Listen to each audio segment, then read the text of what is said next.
오늘 우리들에게 주신 하나님의 말씀, 신약성경 마가복음 4장 30절부터 32절까지 말씀입니다. 마가복음 4장 30절부터 32절까지 말씀, 우리 같이 한 목소리로 읽고 33절, 34절을 제가 읽겠습니다. 마가복음 4장 30절부터 32절까지 우리 같이 읽고 제가 33절, 34절 읽겠습니다. 우리 같이 읽겠습니다. 또 이르시되 우리가 하나님의 나라를 어떻게 비교하며 또 무슨 비유로 나타낼까? 겨자씨 한 알과 같으니 땅에 심길 때에는 땅 위의 모든 씨보다 작은 것이로되 심긴 후에는 자라서 모든 풀보다 커지며 큰 가지를 내나니 공중의 새들이 그 그늘에 깃들일 만큼 되느니라. 예수께서 이러한 많은 비유로 그들이 알아들을 수 있는 대로 말씀을 가르치시되 비유가 아니면 말씀하지 아니하시고 다만 혼자 계실 때에 그 제자들에게 모든 것을 해석하시더라. 아멘.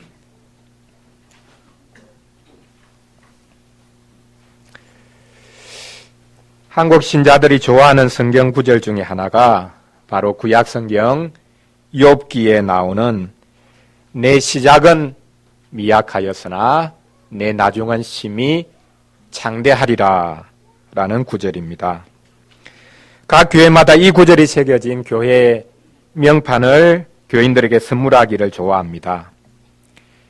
개업식 때 이 구절이 적힌 목각판을 선물해서 가게에 이 구절이 걸려있는 경우를 종종 볼 수 있습니다. 아, 기독교인이구나 라는 것을 금방 알 수 있습니다. 우리 신자들이 복을 선호하고 한국 사회가 생존 경쟁이 치열하다는 반증이기도 합니다. 교회 설립 5주년을 맞은 우리에게 지금은 미약하지만 나중에는 창대하게 될 것이다 라는 이 구절이 마음에 듭니다. 하지만 이 구절은 욥의 친구들이 욥을 몰아치는 장면에 등장하는 구절입니다. 너가 죄 지은 것이 없이 그렇게 큰 재앙을 받았겠느냐? 죄를 해결하기만 하면 하나님께서 즉시라도 너를 이 끔찍한 재앙으로부터 건져주실 것이다 라는 의미를 담고 있는 구절, 그것이 바로 내 시작은 미약하지만 내 나중은 심히 창대하리라 라는 구절의 진정한 뜻입니다. 그렇다면 바로 이 구절을 패러디해 볼 수도 있겠습니다. 너희들이 열심이 없어서 아무런 결실이 없지 않느냐? 열심을 내지 못한 죄를 회개하면 얼마든지 즉시라도 부응할 것이다. 갈수록 창대해질 것이라는 말씀의 원조는 욥의 친구들의 말이 아니라 사실은 오늘 본문에 등장하는 예수님이 하신 비유라고 해야 할 것입니다. 예수님이 오늘 본문에 드신 비유에서 나타나듯이 시작과 끝이 너무나 날카롭게 대조되어 있는 것을 볼 수 있습니다. 너무나 작은 것이 너무나 거대한 것으로 바뀌었습니다. 1차적으로 식물에 대한 이야기입니다. 겨자씨에 대한 이야기입니다. 예수님은 하나님 나라가 바로 그와 같다라고 말씀하십니다. 하나님 나라는 처음에 볼 때는 너무나 작아서 사람이 알아차리지도 못하는데 나중에는 너무나 커져서 제대로 간파하기 힘들 정도라라고 말씀하고 계십니다. 하나님 나라는 시작과 끝이 너무나 다른 나라이다 라는 주제로 오늘 말씀을 전하고자 합니다. 첫째로 하나님 나라는 아주 보잘것없이 시작된다는 것을 살펴보겠습니다. 둘째로는 하나님 나라가 자라나는 것을 알아차리기 힘들다라는 것을 살펴보겠습니다. 마지막 세 번째로 하나님 나라의 최종 영광은 깜짝 놀랄 정도이다 라는 것을 살펴보겠습니다. 첫째로 하나님 나라는 보잘것없이 시작됩니다. 예수님이 다시금 하나님 나라에 관해 말씀하십니다. 하나님 나라를 비유를 통해 언급하려고 하십니다. 이번에도 씨 뿌리는 비유를 드십니다. 예수님은 씨 뿌리는 비유에 필이 꽂힌 것 같습니다. 이번에는 이전과 달리 수많은 씨앗들이 아니라 단 한 알의 씨앗에 관해 말씀하십니다. 겨자씨 하나를 땅에 심었다는 이야기입니다. 예수님은 당시의 일상생활에서 빌어온 그림을 사용하십니다. 예수님 당시에는 유대인들이 각자 자기만의 정원이나 채소밭이 있었습니다. 대부분의 이 정원이나 채소밭에는 겨자씨를 위한 장소가 마련되어 있었습니다. 이 겨자씨는 밭 가장자리에 심었습니다. 그 이유는 오늘 본문에서 예수님의 비유 해설에도 나오듯이 겨자씨가 크게 자라기 때문에 넓은 공간을 필요로 하기 때문입니다. 예수님이 말씀하십니다. 하나님 나라가 어떤가? 하나님 나라가 마치 어떤 모습과 같은가? 겨자씨 한 알과 같으니 땅에 심길 때에는 땅 위의 모든 씨보다 작은 것이로되. 예수님 당시에 겨자씨라고 하면 가장 작다는 격언으로 사용될 정도입니다. 이스라엘을 여행하고 다녀온 분들이 겨자씨가 있는 코팅된 겨자씨를 가지고 와서 종종 보여주는 것을 볼 수 있습니다. 그것을 보아도 겨자씨는 눈에 보일락 말락합니다. 1mm도 되지 않는 너무나 작은 씨앗입니다. 그 겨자씨를 손가락으로 집으면 손가락에 덮여서 겨자씨는 사라져 버릴 정도입니다. 이 겨자씨를 손바닥 위에 올려놓는다면 겨자씨가 없어졌다, 그렇게 느낄 정도입니다. 조심해서 다루지 않으면 금방 잃어버릴 것입니다. 어디로 갔는지 알지 못할 것이기 때문입니다. 보풀아기처럼 한순간에 날아가 버립니다. 예수님은 믿음에 관해 말씀하실 때도 가장 작은 믿음, 그것을 겨자씨만한 믿음이라고 말씀하시면서 이 겨자씨의 작음을 힘주어 강조하기도 하셨습니다. 이렇게 지극히 작은 겨자씨처럼 하나님 나라는 보잘것없이 시작된다라고 주님은 말씀하고 계십니다. 우리가 사복음서를 통해 예수님이 수많은 기적을 베푸시고 병자를 고치시고 귀신을 쫓아내신 대단한 일을 하셨다고 생각하지만 사실 당시 유대인들은 시큰둥해했습니다. 예수님이 하시는 일은 마술사들도 흔히 하던 일이고 우리가 살펴보는 이 마가복음에서도 이미 언급되어 있듯이 그런 일들은 귀신의 힘을 빌어서도 할 수 있는 일이라고 생각했습니다. 유대인들은 지금 예수님이 하고 계시는 일보다 더 위대한 일, 더 큰 일을 기대했습니다. 예를 들면 구약시대 선지자 엘리야가 하듯이 하늘에서 불이 내려오게 해주는 그런 일을 보여주시기를 기대했을 것입니다. 그래서 예수님을 따라다니면서 계속해서 몰아댑니다. 우리를 더 이상 미혹하지 마세요. 하늘로부터 오는 표적을 보여주세요. 이것이 유대인들의 요구였습니다. 예수님이 말씀하십니다. 내가 다른 것을 보여줄 게 없다. 내가 보여줄 것은 오직 요나의 표적뿐이다. 요나가 3일 밤낮 물고기 뱃속에 있었듯이 인자도 밤낮 사흘 동안 땅속에 있을 것이다 라고 말씀하십니다. 그렇습니다. 우리는 바로 여기서 이 겨자씨 비유의 핵심을 발견할 수 있습니다. 하나님 나라는 예수님이 행하신 수많은 기적을 통해서도 나타나기도 했지만 예수님의 죽으심을 통해 임할 것입니다. 하나님의 백성들의 모든 죄악을 담당하는 십자가의 죽으심을 통해서 하나님의 나라가 이 땅에 임할 것입니다. 그런데 유대인들은 이것을 알아차리지 못합니다. 유대인들은 기적에 목말랐습니다. 더 큰 기적, 더 놀라운 기적을 요구했습니다. 이에 대해서 예수님은 묵묵히 씨 뿌리는 비유를 말씀하십니다. 예수님은 씨 뿌리는 비유를 거듭 사용하심으로 하나님 나라의 성격을 밝히고 계십니다. 하나님 나라는 씨가 심어져서 자라는 것과 같다라고 말입니다.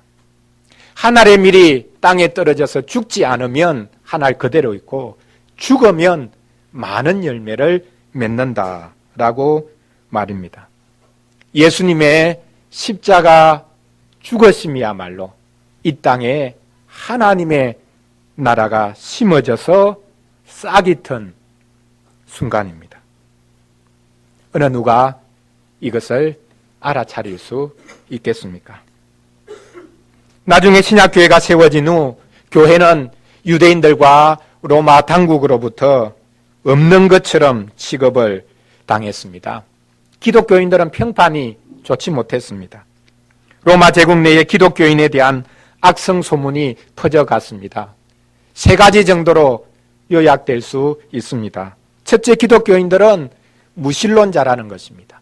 전통적인 예식을 지키지 않고 또한 로마 황제를 섬기지 않으니 무신론자다라는 비난을 들었습니다. 둘째로, 기독교인들은 근친상간을 한다라는 비난을 들었습니다. 기독교인들이 서로를 형제 자매라고 부르고 예배 때 거룩한 입맞춤을 하는 것을 근친상간을 하는 것으로 오해했습니다. 셋째로, 기독교인들은 식인종이다 라는 말까지 들었습니다. 성찬을 행하면서 떡과 잔을 먹고 마시는 것을 살해된 어린아이의 살과 피를 먹고 마시는 것으로 오해했습니다. 이렇게 온갖 악성 소문에 시달리던 이들이 예수님의 겨자씨 비유를 통해 얼마나 큰 위로를 얻었겠습니까? 하나님의 백성들은 겨자씨처럼 처음에는 사람들에게 철저하게 무시됩니다. 사람들에게 없는 것처럼 취급됩니다. 저 사람들은 있어도 되고 없어도 되는 존재들이다. 그런 취급을 받습니다. 하나님의 나라는 숱한 오해와 편견 가운데서 세워집니다. 하나님 나라는 교육받지 못한 어부들 또한 평판이 나쁜 가난한 이들을 통해 세워졌습니다. 하나님 나라는 부유한 자들이 아닌 가난한 자들에게 받아들여졌습니다. 하나님 나라는 세상적으로 그럴듯한 명성과 자리를 차지하고 있는 이들이 아닌 가장 낮고 비천한 자들 가운데 받아들여졌습니다. 구약 성경에서도 이러한 원리는 꼭 마찬가지였습니다. 하나님의 나라가 세워지는 원리는 처음이나 나중이나 항상 동일합니다. 하나님이 한 분이실진데 그분이 세우는 나라의 원리는 처음이나 나중이나 마찬가지겠죠. 하나님의 나라는 하나님께서 친히 세우시는 나라입니다. 하나님께서 아브라함을 부르셔서 하신 씨의 약속은 죽은 것 같은 그의 육체를 통해 이루어졌습니다. 하나님께서는 아브라함의 죽은 것 같은 그의 육체에 씨를 허락해 주셨습니다.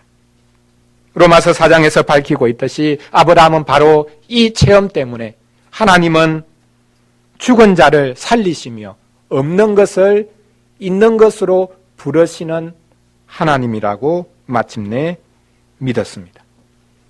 하나님의 나라는 아무런 보잘것없는 모습으로 시작됩니다. 사람들이 무시할 수밖에 없는 천한 모습으로 시작됩니다. 거창하고 위대한 것을 기대하는 사람들은 하나님 나라가 시작된 것을 알아차릴 수가 없습니다. 둘째로 하나님의 나라가 자라나는 것을 사람들이 알아차리기가 힘듭니다. 오늘 예수님이 말씀하신 겨자씨 비유에서는 씨가 나서 자라는 과정에 대한 소개가 없습니다. 스스로 자라는 바로 앞의 씨의 비유에서는 싹에서 씨에서 싹으로, 싹에서 이삭으로, 이삭에서 마지막 열매, 곡식으로 자라는 것이 소개되어 있었습니다. 그런데 오늘 본문에서는 그런 자라는 과정마저도 생략되어 있습니다. 어떻게 보면 이런 과정의 생략은 근동 지역 사람들의 생각을 그대로 반영하고 있습니다. 서양의 관점에서는 발전과 과정을 중요하게 생각합니다. 하지만 근동 사람들은 첫 단계와 마지막 단계, 처음과 끝을 중요하게 생각합니다. 이것처럼 예수님은 발전과 진보에 관해 명시적으로 언급하지 않습니다. 겨자씨의 작은 시작과 거대한 성장, 그것이 날카롭게 대조되어 있는 것, 대조시키는 것, 그것이 전부입니다. 물론 어떤 씨든지 마찬가지겠지만 성장 과정이 있습니다. 한순간에 되는 것은 아무것도 없습니다. 성장이 없이 한순간에 결과가 나타나겠습니까? 성장이 있습니다. 과정이 있습니다. 하지만 우리는 이 진보와 발전, 성장에 대한 생각을 오늘 본문에서 읽어내려고 하는 것을 조심해야 합니다. 전 세계를 지배하고 있는 자본주의는 진보 사상에 기초하고 있습니다. 자본주의는 진보, 발전, 성장 없이는 존재할 수가 없습니다. 끊임없이 성장해야 합니다. 끊임없이 상품을 생산해야 하고 생산된 그 상품을 끊임없이 소비해야 합니다. 생산과 소비가 끊임없이 계속되어야 합니다. 반복되어야 합니다. 예수님은 오늘 본문의 겨자씨 비유를 통해 이런 성장과 발전, 진보 사상을 승인하신 것일까요? 마태복음에 의하면 이 겨자씨 비유는 누룩 비유와 짝을 이루고 있습니다. 많은 이들은 겨자씨 비유를 하나님 나라의 외형적인 성장으로 설명을 하고 누룩 비유를 하나님 나라의 내면적인 성장으로 설명을 합니다. 하나님 나라는 외형적으로 온 세상을 가득 채울 뿐만 아니라 또한 하나님의 나라는 내적으로 모든 것을 변화시키는 능력이다라고 해설을 합니다. 그런데 이 겨자씨 비유를 이렇게 외적인 성장과 발전으로 보는 것은 잘못입니다. 성경 위에 남아있는 최초의 기독교 문서들 중에 하나에 이 씨에 대한 비유가 등장합니다. 로마의 기독교인들이 고린도에 있는 신자들에게 보낸 편지에 보면 바로 이 씨의 비유를 부활에 비기고 있는 것을 볼 수 있습니다. 곡식들을 예로 들어봅시다. 어떤 방법으로 씨앗이 뿌려집니까? 씨 뿌리는 자가 나가서 씨앗을 모두 땅 위에 뿌립니다. 그것들은 밭에 떨어져서 마르고 벗겨지고 썩습니다. 그 후에 주의 숭고한 배려가 그것들을 썩은 데서 다시 살아나게 합니다. 하나에서 많은 것이 생겨나고 그것들은 열매를 맺습니다. 그렇습니다.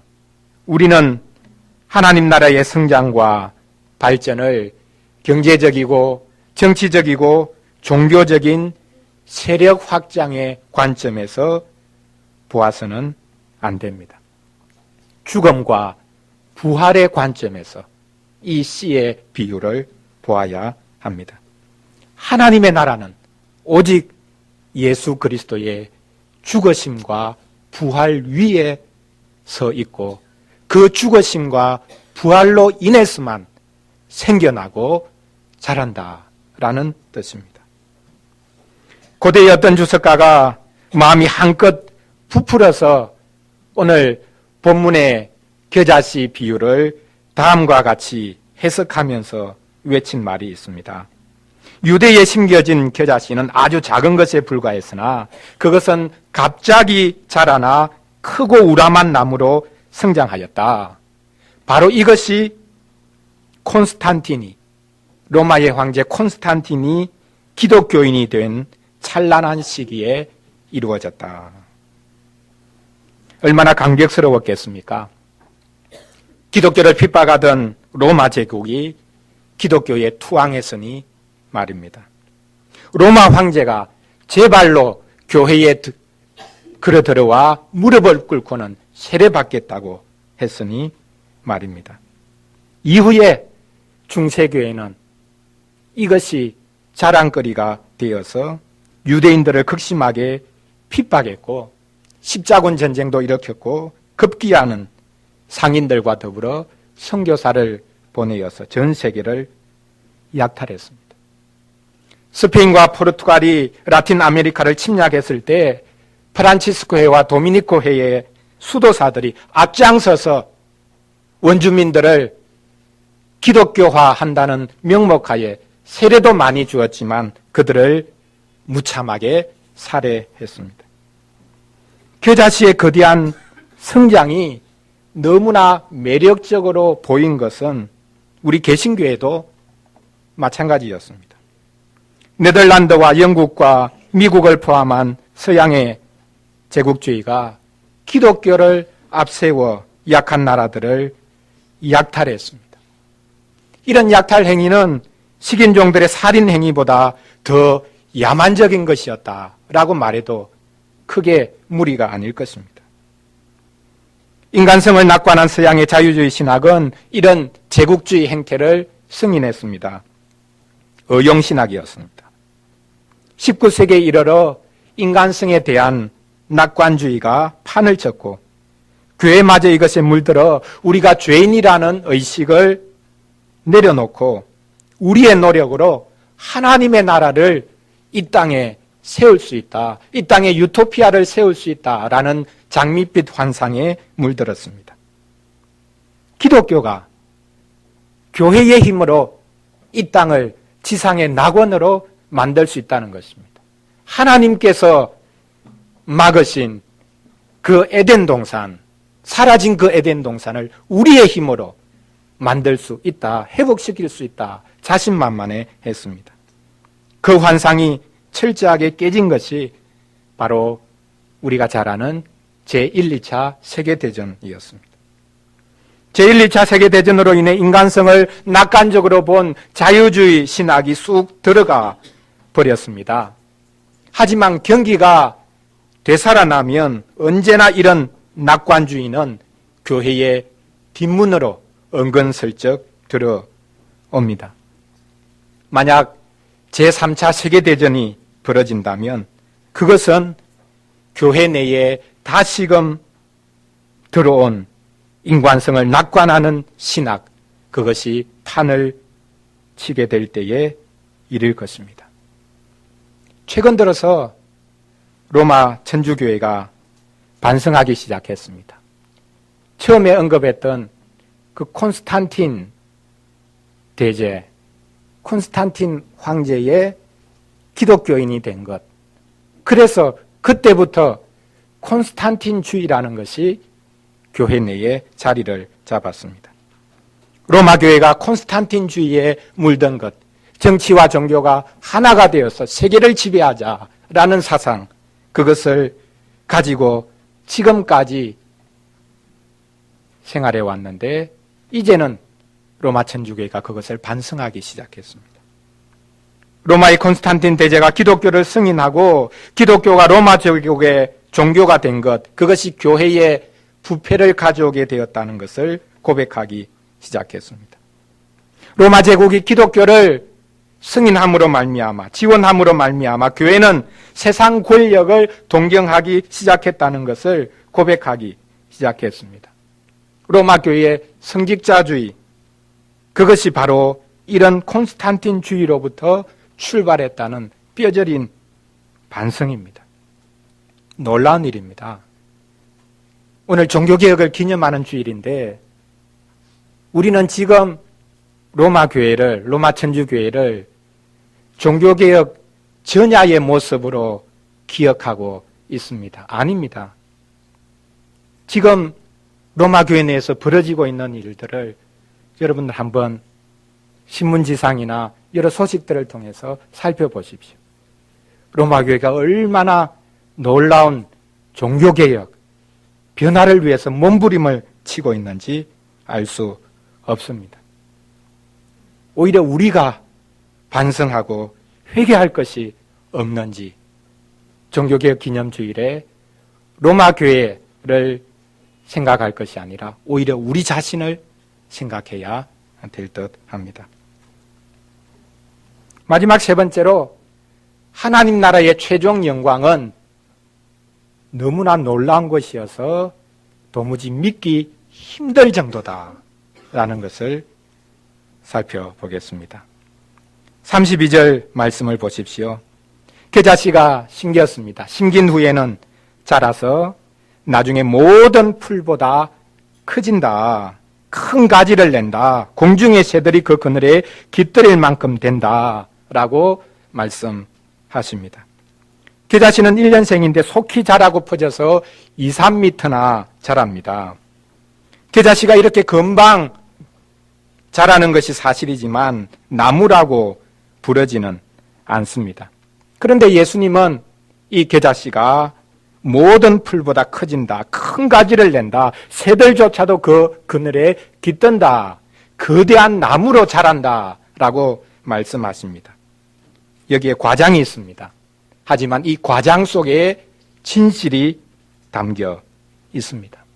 의미심장한 것은 겨자씨가 자라서 거대한 나무가 되어서 새들까지도 그 가지에, 그 그늘에 깃든다라고 말씀한 것입니다. 깃든다라는 말, 의미심장한 말입니다. 이 말은 이방인들이 하나님 나라 백성이 되는 종말론적인 용어로 종종 사용되었습니다. 우리가 알고 있듯이 하나님께서는 자기 백성을 그 날개 깃으로 덮으시는 분이고 나중에는 이방인들마저 품으시는 분입니다. 구약 성경에 보면 공중의 새들이 깃들이는 거대한 나무는 세상 나라의 거대함을 언급할 때에 종종 사용되었습니다. 구약 성경 다니엘서 4장에 보면 새들이 그 가지와 그늘에 깃들이는 거대한 나무가 다름 아닌 바벨론 왕, 이스라엘마저 집어삼킨 바벨론 왕 느부갓네살을 가리키고 있었습니다. 느부갓네살 왕이 다니엘에게 자신이 꾼 꿈을 다음과 같이 말하고 있습니다. 내가 침상에서 나의 머릿속으로 받은 환상이 이러하니라. 내가 본즉 땅의 중앙에 한 나무가 있는 것을 보았는데 높이가 높더니 그 나무가 자라서 견고하여지고 그 높이는 하늘에 닿았으니 그 모양이 땅 끝에서도 보이겠고 그 잎사귀는 아름답고 그 열매는 많아서 만민의 먹을 것이 될 만하고 들짐승이 그 그늘에 있으며 공중에 나는 새는 그 가지에 깃들이고 육체를 가진 모든 것이 거기에서 먹을 것을 얻더라. 무엇을 말합니까? 하나님께서 바벨론 왕 느부갓네살을 온 세계 위에 우뚝 세우셨다는 것입니다. 온 세계 만민을 먹여 살릴 만한 제국으로, 나라로, 왕으로 하나님께서 친히 세우셨다는 것을 가리키고 있습니다. 느부갓네살은 자기의 역할을 알지 못하지요. 교만을 부리지요. 그래서 그 나무의 밑둥치가 잘립니다. 가지도 잘리고 잎사귀가 다 떨어져 나가고 열매도 흩어집니다. 모든 짐승들과 새들이 다 떠나버립니다. 하나님께서는 다른 나무에 대해서도 말씀하십니다.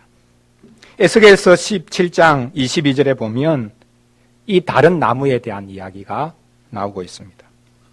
주 여호와께서 이같이 말씀하시되 내가 백향목 꼭대기에서 높은 가지를 꺾어다가 심으리라. 내가 그 높은 새 가지 끝에서 연한 가지, 가장 약해 보이는 가지 하나를 꺾어 높고 우뚝한 산에, 우뚝이 솟은 산에 심되 이스라엘 높은 산에 심으리니 그 가지가 무성하고 열매를 맺어서 아름다운 백향목이 될 것이요 각종 새가 그 아래에 깃들이며 그 가지 그늘에 살리라. 가장 약해 보이는 가지 하나를 꺾어다가 예루살렘 높은 산에 심었는데 그것이 거대한 나무가 되어서 새들이 그 그늘에 깃들인다라고 말씀하고 있습니다. 이것은 하나님께서 바벨론의 포로로 잡혀갔던 하나님의 백성들을 다시금 약속의 땅으로 돌아오게 하시고 그 약속의 땅에 심으셔서 영광을 받으실 것을 가리킵니다. 바로 이 말씀 다음에 덧붙이는 말씀이 있습니다. 이것을 통해서 들의 모든 나무가 하나님은 높은 나무를 낮추고 낮은 나무를 높이시며 푸른 나무를 마른 나무로 또한 마른 나무를 무성하게 하는 줄 알게 될 것이다 라고 말씀합니다. 그렇습니다. 하나님께서는 느부갓네살처럼 거만하고 교만하고 자랑하는 이들을 꺾어 낮추실 것입니다. 그러나 반면에 하나님께서는 그들의 죄악으로 인해서 고난받고 수치를 당한 자기 백성을 다시금 일으켜 세우실 것입니다. 하나님은 잘려나간 나무 대신 온 땅에 영원히 복이 될 수 있는 한 나무를 일으켜 세우실 것입니다. 예수님은 처음부터 번듯하고 거대한 나라를 세우신 것이 아닙니다. 예수님은 한 알의 씨앗으로 이 땅에 오셨습니다. 예수님은 끊임없는 반대와 비난에 부딪혔습니다. 하지만 예수님은 묵묵히 복음을 뿌리시고 마침내 자신의 피를 뿌리십니다. 예수님은 자신의 죽음으로 교회를 세우셨습니다. 그런데 하나님의 백성과 하나님의 교회가 이 땅에서 수행하는 일들, 그것도 늘 반대에 부딪히고 조롱거리밖에 되지 않았습니다. 하지만 하나님은 시작하신 일을 반드시 이루시는 분입니다. 사도 바울은 이 확신을 가지고서 빌립보서에서 노래합니다. 너희 안에 착한 일을 시작하신 이가 그리스도 예수의 날까지 이루실 줄을 확신하노라. 요아킴 예레미야스라는 유명한 신약학자는 이 겨자씨 비유를 큰 확신이란 제목하에서 해설했습니다. 그렇습니다. 예수님이 이런 확신 가운데 겨자씨 비유를 하고 계십니다. 지금은 지극히 미미하고 보잘것없이 시작된 하나님의 나라이지만 예수님이 하시는 일조차 늘 반대와 비난에 부딪히지만 주님이 하시는 이 일로 인하여서 하나님의 나라가 이 땅에 영광스럽게 세워질 것이다. 주님 자신이 그런 비난과 조롱 가운데서 실망하지 않고 확신을 가지면서 이 비유를 하고 계시고, 또한 비난과 조롱 가운데 있는 하나님의 백성들에게 이 확신을 가지라고 이 비유를 지금 들고 계시는 것입니다. 하나님의 백성들은 모든 실패와 반대에도 불구하고 영광스러운 나라가 오고 있다는 것을 확신해야 합니다. 사랑하는 성도 여러분, 예수님이 마지막으로 언급하신 이 겨자씨 비유는 미미한 시작과 거대한 성장이 날카롭게 대조를 이루고 있는 비유입니다. 하나님의 나라는 시작과 끝이 너무나 다릅니다. 하나님의 나라는 보잘것없이 시작되고 예상치 못한 방식으로 성장하고 도무지 믿기지 않을 정도의 영광스러운 모습으로 완성됩니다. 마지막 날에 하나님은 모든 원수를 무찌르시고 사망도 굴복시키시고 만유의 주로서 만유 안에 계실 것입니다. 예수님은 하나님의 나라가 전혀 예상치 못한 방식으로 이미 시작되었으니 낙심하지 말라라고 이 겨자씨 비유를 통해 강조하고 계십니다. 한국교회가 성장을 멈추고 쇠퇴기에 접어들었고 작은 교회들은 교회의 생존을 염려해야 하는 때가 되었지만 염려할 필요가 없습니다. 하나님께서는 여전히 주의 교회를 통해 하나님의 나라를 이 땅 가운데 세워 가실 것이기 때문입니다. 자, 그렇다면 요약해서 질문을 한 가지 드려보겠습니다. 이 겨자씨 비유, 씨 뿌리는 비유의 마지막 비유로 예수님이 드신 이 겨자씨 비유의 핵심이 무엇인가? 라는 질문입니다. 이 겨자씨 비유의 핵심이 작은 시작에 있습니까? 그렇지 않으면 위대한 끝에 있습니까? 그것이 아니라면 세 번째 대안으로 거대한 성장 과정에 있습니까? 작은 시작입니까? 위대한 끝입니까? 거대하게 성장하는 과정, 이 세 가지 중에 어떤 것이 씨 뿌리는 겨자씨 비유의 핵심이겠습니까? 사실 하나님 나라를 기대하던 유대인들이라면 거대한 성장과 화려한 영광은 너무나 당연하다라고 생각했을 것입니다. 그러므로 이 겨자씨 비유의 핵심은 유대인들의 뒤통수를 치는 면이 있는데요. 하나님 나라가 미미하고 보잘것없는 모습으로 이미 시작되었다. 그것이 겨자씨 비유의 핵심입니다. 하나님의 나라는 기대하지 않았던 방식으로 이미 임했다. 너희들 가운데 하나님의 나라가 이미 임해 있다. 나를 통해서 하나님의 나라가 이미 임해 있다. 왜 그것을 못 보느냐? 그것이 실은 겨자씨 비유의 핵심입니다. 영광스러운 종말, 결말, 거대한 성장 과정, 그것이 겨자씨 비유의 핵심이 아니라 이미 그 영광스러운 하나님의 나라가 지금 나의 이 비천한 모습을 통해서 이미 세워져 있다. 왜 그것을 보지 못하느냐? 한편으로는 주님이 안타깝게 생각하시면서 이 비유를 하고 계십니다. 어린이를 위한 질문 3번 문장처럼 하나님의 나라는 누구를 통해서요? 예수님을 통해서. 또한 어떤 자들 가운데요? 비천한 자들 가운데 이미 임했습니다. 하나님의 나라가 예수님을 통해 임했습니다. 그 나라가 비천한 자들 가운데에 임하고 세워지고 있습니다. 유대인들은 기적의 마음이 빼앗겨 이것을 알아차리지 못합니다. 유대의 다양한 분파들은 종교적인 열심의 마음이 빼앗겨 이것을 알아차리지 못합니다.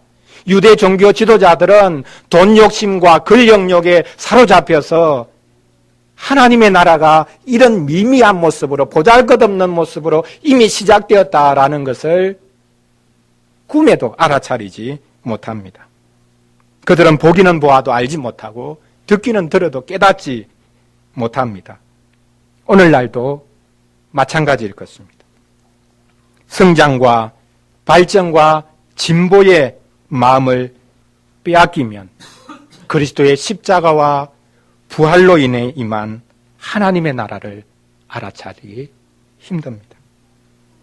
하나님의 나라는 가련한 무리들 가운데 이미 임했습니다.